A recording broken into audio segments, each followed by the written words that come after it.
Good afternoon, everyone. This is Christian Burgos with the news, and today we have a special broadcast for everyone covering the controversial topic of sleeping with children. Today we have gathered a case study done in the United Kingdom on whether or not co-sleeping is a major factor in sudden infant death syndrome, and a systematic review on co-sleeping and its relation to SIDS. Today I will be citing crucial information from both sources so our viewers can form their own ideas from this topic. We also have sent a ground team around the city of Port St. Lucie to get some of the locals' take on the subject. There are many reasons why couples would want to co-sleep with their infants, whether for the ease of convenience when it comes to breastfeeding, or simply so that the parents can have better bonding with their child. Whatever their reason, the parents choose to co-sleep with their child in or near the bed. However, Rashmi Ranjan Das, N. Jivar Singh Kar, Ramesh Agarwal, and Vinod Kumar Paul of the Indian Institute of Medical Sciences all believe that co-sleeping, otherwise known as bed sharing, can be a factor in sudden infant death syndrome.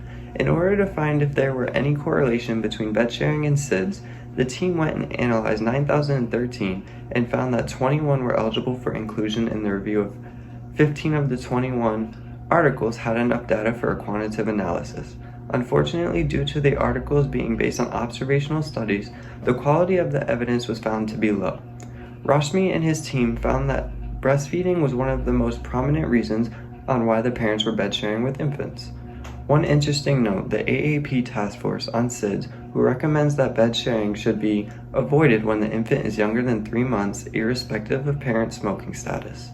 This data shows that there is little correlation between bed sharing and higher rates of breastfeeding that can cause SIDS on newborn babies. Over in the United Kingdom, another study was done in the case of determining if bed sharing was the main cause of sudden infant death syndrome. This was done after it was found that the United Kingdom had an 85% increase in reported cases from SIDS from 1988 to 2010.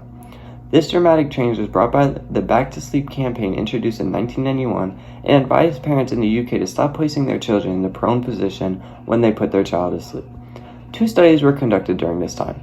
The first one in 1993, in which a population of 17.7 million people were studied, and a second one was conducted from 2003 to 2006.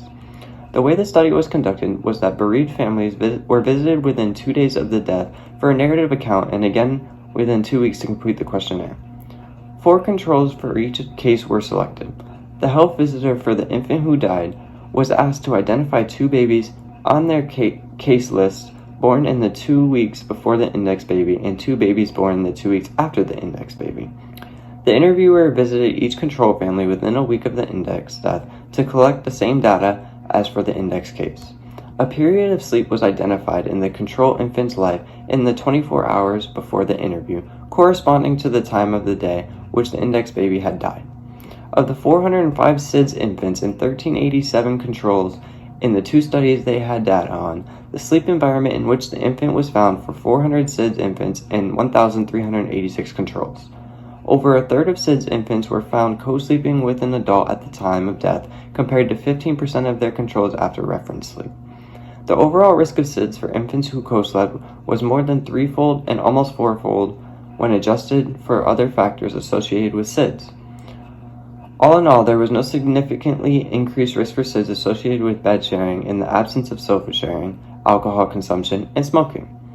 In infants aged less than 3 months, then the same proportion of SIDS infants and control infants bed shared in the absence of these hazardous conditions, and the difference was not significant. The hazardous circumstances in which some co-sleepers were found and the interaction of significant predictors of SIDS with co-sleeping suggests we need to look closer at accidental asphyxia as a potential causal mechanism in these deaths. Take a look at our reports out on this. As far as for myself, I'm planning on have a bassinet next to the bed. I definitely don't want baby on the bed, but because of the risk. I mean, all these deaths of babies. You know, I don't know, myself or my husband, we could get on the baby, on top of the baby, or what if something happens? I don't know. You never know. So I think for the first few months we're going to do bassinet and then later on transfer him to his crib. And when do you think would be a good age to transfer to the bed? I'm planning on doing it at around 6-7 months to transfer to a crib, but In a crib outside the room? Yes, in Okay. his own room. Yes. Okay. As far as of now, that's my plan. I don't know. Things might change, yeah. Things might change, but yeah. Well, good luck. Is on co-sleeping with infants. I think co-sleeping with infants is a good thing because I feel like they can attach to the mother more if they're closer together.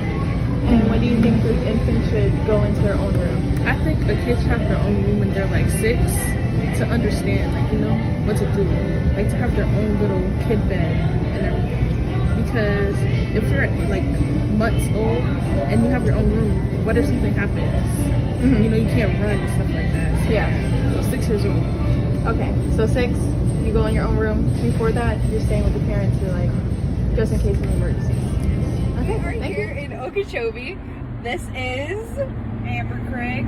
okay, and today I have a few questions about co-sleeping with infants. So, how many kids do you have? I have 2 kids, 2 boys. Okay, and did they sleep in the bed with you? Yes, one of them slept in the bed until 3 months old. They slept half in the bed because it's easier to breastfeed when they wake up. Put it in the mouth, we both fall asleep. And then the other half, they slept in a rock and play right next to me because it kept them upwards, sort of. And then after 3 months, I transitioned to a crib. It was pretty easy with the first one. The second one, he would still wake up a lot. I think I co-slept with the second one more, probably until he was 5 months old. And then switched into a crib and had a baby monitor for both of them so I could see it. Okay. What age did they finally move out of your room into their own room? I think the first one was 3 months, and then my second one, 5 months. Okay. How hard was it to get them out of the room with you?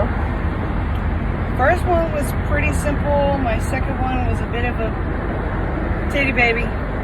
So it just took a little bit of time to do a nightly routine. You gotta get them all calm, lay them down, give them some milk. And how are they now and how old are they? Okay, one is 8 and the other one is 5. And they both share a king-size bed. They both sleep together. That was, actually, you know what? That was the way I got Lenny out of my bed for good. Because he slept in the crib, and then after like a year and a half, he started sleeping in my room again sometimes. So the only way to get him out of my bed was to put him and his brother in the same room. So I gave them a king-size bed, and now they share that. So one was 6 at the time, and the other one was 3. So 3 for the last one. And they're fine sleeping with each other, everything? Opinions of the people we interviewed, they all have different opinions on the topic. The first person we interviewed, who is pregnant, views co-sleeping with infants as bad as over the underlying risks, as the baby can end up dying if the parents roll over on top of the baby and not know they are on top of the baby as they are sleeping. She stated that for the first 3 months, she was doing a bassinet near the bed, but not exactly on the bed, which is still just as easy as having the baby right next to you. She would then transfer the baby to their own crib after the 3 months. The next person we interviewed was a teenager who is not pregnant and does not have her own kids. She views co-sleeping in a positive way as they become more attached to the mother and father. She stated she would wait until the kid is 6 years old and then transfer them to their own room, as there are risks associated with having the kid in their own room when they are that young. For instance, in emergency situations, the parent would now know as the kid isn't aware and wouldn't know what to do either. Their first reaction might not be to wake up the parents. The last person we interviewed is a mother herself, and she has 2 kids, and she did co-sleeping with her 2 kids. One of her kids slept on the bed until 3 months, and the other was for 6 months. It helped her as she was breastfeeding. However, one of the babies would keep coming into the parents' rooms to sleep with them, and the only way he was able to stop coming in their room was to start sharing a room and bed with his brother. So from this interview, we can gather that there are both pros and cons. Pros as it was easier on the mom who was breastfeeding, but the con being the baby experienced separation anxiety. Okay folks, that's it for today's news, and as we can see from the studies and different perspectives of the people, we interviewed a pregnant woman, a mother, a teenager, and each of them had different opinions. Therefore, it's a matter of what is best for the parents and their own child. It varies for everyone, and there's no shame in that. Have a good evening, everyone.